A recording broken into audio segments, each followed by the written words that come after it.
Por que fazer um novo filme de Toy Story? Essa foi a pergunta mais ouvida desde que a Pixar anunciou que ia fazer a continuação daquela trilogia que tinha se encerrado tão bem em 2010 com Toy Story 3 e que já dura há 24 anos. O primeiro filme saiu em 95, ou seja, pelo menos 2 gerações já foram atingidas por Toy Story. Hoje eu assisti Toy Story 4 e eu vou responder a essa pergunta sob 5 aspectos. Por que fazer um quarto filme de Toy Story? Vem comigo!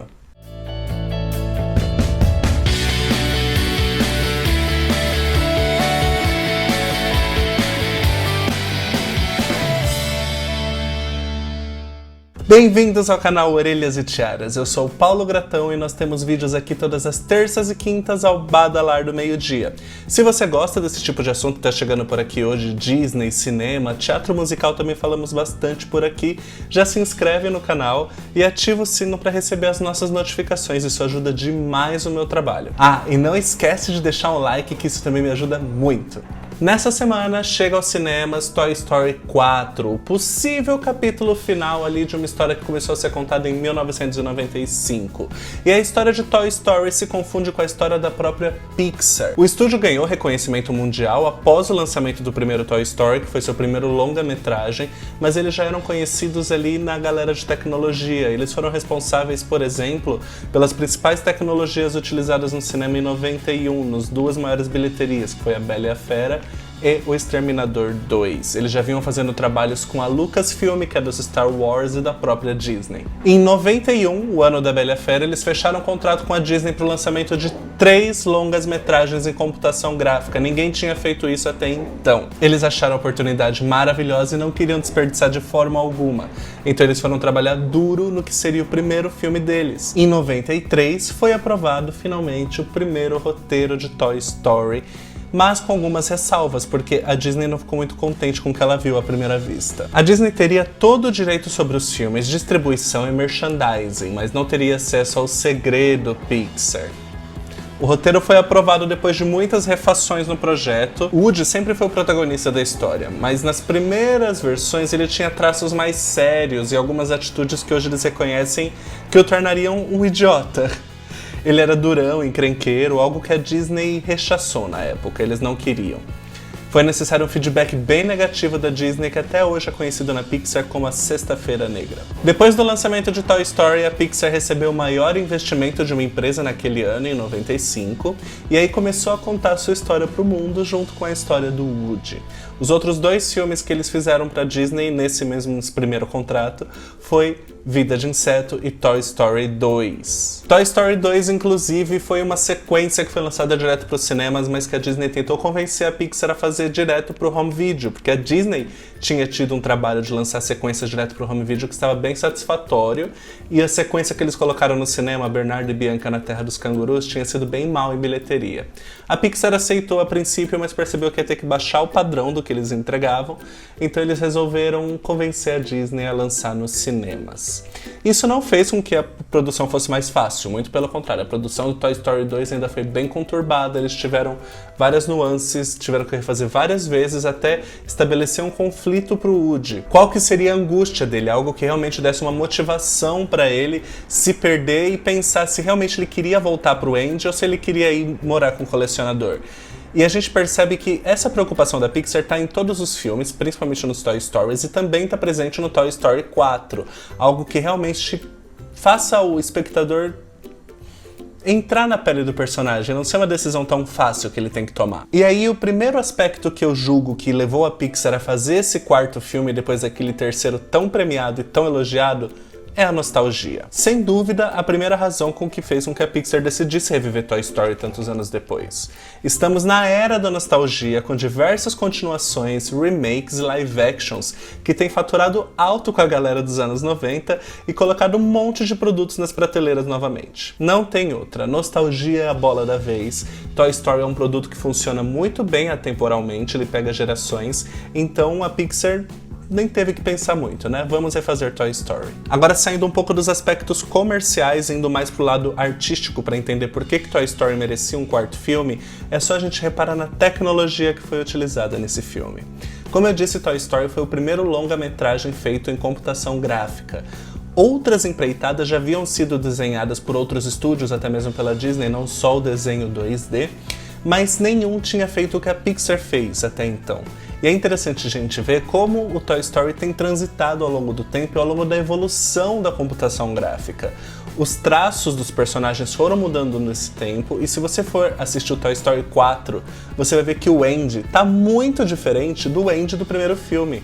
A evolução é absurda. É claro que a gente sabe que a tecnologia evolui ano a ano, mas quando a gente vê os mesmos personagens que foram feitos em 95 com outro design em 2019, é que a gente percebe, uou, a coisa evoluiu. E não tô falando só de 20 anos pra cá. Se você for reparar, a Bonnie apareceu pela primeira vez em Toy Story 3, em 2010. A Bonnie que aparece agora no Toy Story 4, na história não se passou nada ali, tipo, deve ter passado um ano no máximo, eles não deixam isso muito claro. Mas pra gente foi um gap de 9 anos e dá pra ver os traços da personagem bem diferentes. Isso sem contar os brinquedos, né? A Beth parece outra personagem. E isso é muito bom, é bom a gente poder rever o Toy Story sob outro ângulo agora, com novos designs, mas mantendo a mesma magia do primeiro. E isso é uma coisa que só a Pixar conseguiria fazer mesmo. Como eu falei na introdução, o protagonista da história sempre foi o Woody. A gente teve um desfecho da história do Andy no Toy Story 3, que foi quando ele cresceu, mas não tinha tido do Woody. O Woody sempre foi quem passou pelas maiores transformações ao longo das histórias dos outros filmes. No primeiro, ele aprendeu que ele pode deixar de ser o brinquedo favorito para a chegada de um novo brinquedo e lidar bem com isso. É todo o mote do primeiro filme, né? No segundo filme, ele entende que, apesar de a criança um dia crescer e ele saber que ele um dia vai ser esquecido, o papel dele é estar junto com a criança. Já no terceiro filme, ele vê isso acontecendo na prática e ele tem que viver com todo o dilema ali do dono dele a criança dele ter crescido, se tornado adulta, e ele agora tem um papel diferente. Ele tem que entender que ele não vai mais brincar com aquela criança. E talvez esteja na hora de ir para outra criança. E aqui no Toy Story 4 a gente tem o que seria um desfecho para a história dele ou um novo caminho para a história dele. E é interessante a gente ver que, assim, novamente o Woody tá ali como um brinquedo não favorito da Bonnie. Ele passa por diversas situações que ele já passou nos outros filmes, só que ele tem posturas diferentes porque ele carregou o amadurecimento dos outros filmes. Isso foi muito inteligente da Pixar, isso é muito interessante da gente ver quem acompanhou os outros filmes, ver as reações diferentes dele frente a problemas que são parecidos. Por exemplo, a chegada de um novo brinquedo, ou o sumiço, ou coisas que ele já vivenciou em outros filmes e que agora ele lida de uma forma bem mais madura. O filme é tão Woody que até o Buzz acaba perdendo espaço. O Buzz ele teve um papel muito grande no 1, no 2, no 3. Agora no 4 ele ainda tem um papel de destaque, mas não tanto. Ele é mais um personagem secundário, ele junto com os outros, deu pra entender que esse filme é realmente pro Woody. O quarto motivo é que tinha uma história a ser contada. O sumiço da Beth no começo do Toy Story 3, né, no final do 2 pro 3, foi explicado, seria uma resposta ali satisfatória, mas eles resolveram se aprofundar nesse sumiço dela, e esse sumiço dela é o que dá o mote para toda a história do Toy Story 4. É o que vai influenciar as decisões dos personagens, é o que vai influenciar a mudança de visão, e como todo filme da Pixar tem várias camadas. Tem a camada para criança, tem a camada para adulto, tem as lições que a gente tira dessa história. A Pixar sempre tem muito cuidado com o roteiro é sempre feito assim de forma cirúrgica, né? É o termo que gostam de usar, que ele tem... É muito difícil você ver furos nos roteiros da Pixar. Eles trabalham muito isso é um dos grandes diferenciais deles, além da tecnologia. Claro que tem uma coisa ou outra que eu fiquei ali com dúvida, mas que eu vou discutir no vídeo com spoilers, mas não é nada grave que prejudica a história, que de alguma forma traz prejuízos à história. Em Wi-Fi Ralph, que foi da Disney, a sequência que foi lançada no começo do ano, eu disse que a história era boa, mas que o ideal seria que construísse um novo universo, novos personagens para contar aquela mesma história que teria um melhor aproveitamento do que personagens que já têm um histórico e que vão contar uma história completamente diferente da deles. Aqui não, essa história tinha que entrar no universo de Toy Story, os personagens mereciam passar por essa história e era algo que a gente precisava ver, a gente que cresceu com essa saga. Então é uma sequência muito bem-vinda, de verdade, não é uma sequência só para ganhar dinheiro. Claro, mas eles conseguiram dar um motivo para essa história existir. A Beth retorna nessa história, como a gente tá cansado de ver, e mostra que as cicatrizes dela, que ela ganhou ao longo da vida, fizeram com que ela se tornasse mais forte e não frágil, como todo mundo sempre achou que ela fosse por ser uma boneca de porcelana. E isso é mostrado como no filme, então é muito interessante. Ela realmente mostra que os brinquedos são esquecidos por crianças todos os dias e o que acontece com esses brinquedos, né? É um filme assim que nos mostra como nós vivemos com essa sensação de que tudo é eterno, que nada vai acabar, com medo do fim ou de que a nossa rotina um dia acabe. Mas tem coisa que a gente não controla. É sobre a gente não lamentar o que a gente viveu, ou ter acabado aquilo que a gente viveu e a gente gostava tanto, mas ser grato por ter tido a oportunidade de vivenciar aquilo. Em vários momentos do filme isso fica muito nítido. Mas calma que eu não entreguei nada, como eu disse no início, não tem spoilers. O final é surpreendente, apesar de tudo que eu falei. Os personagens encontram alguns problemas pelo caminho, mas digamos que os problemas causados aos personagens não são tanto por conta de um vilão, sabe? São mais pelas decisões deles mesmo, e eu acho isso brilhante, eu acho que isso humaniza ainda mais a história. Aliás, um dos personagens novos é o responsável por várias lágrimas nesse filme.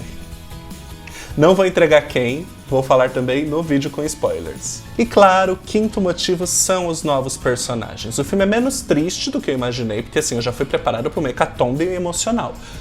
É triste, é emocionante, eu não diria triste, mas é menos do que eu imaginei que fosse.